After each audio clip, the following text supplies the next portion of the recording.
ஜாதக அலசல் ஓர் ஆய்வு.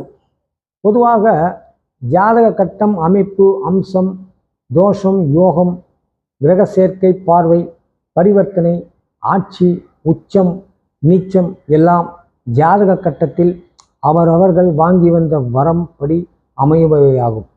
அந்த அமைப்புக்கள் யோகம், தோஷம் எதுவாக இருந்தாலும் அந்த குறிப்பிட்ட ஜாதக கிரக தசையில்தான் அது நமக்கு பலன் தரும்.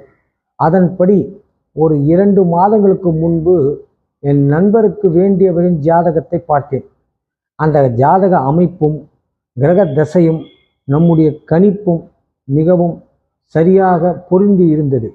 அதாவது அவருடைய வாழ்க்கை சுமூகமாக, மன நிறைவுடன், மகிழ்ச்சியுடன் சென்று கொண்டிருந்தது. புதிய தசை மாறி அதன் பிறகு வந்த பிரச்சனைகள் கொஞ்சம் கொஞ்சமாக நஷ்டம், சாதகம், பாதகம் என்றும், பதவி உயர்வு, ஏற்றம் என்று ஒரே போராட்டக்களமாக இருந்தது.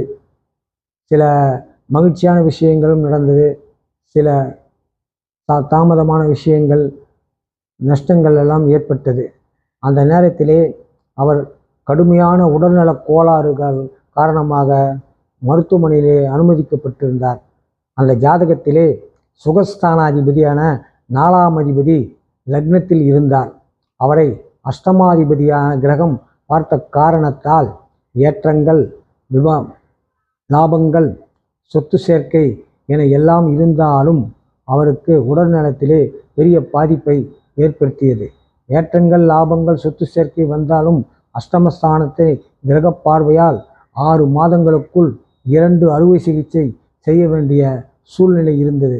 ஆகையால் 4ஆம் இடம், 7ஆம் இடம், 8ஆம் இடம் சம்பந்தப்பட்ட திசையில் கவனமாக இருப்பது நலம் தரும்.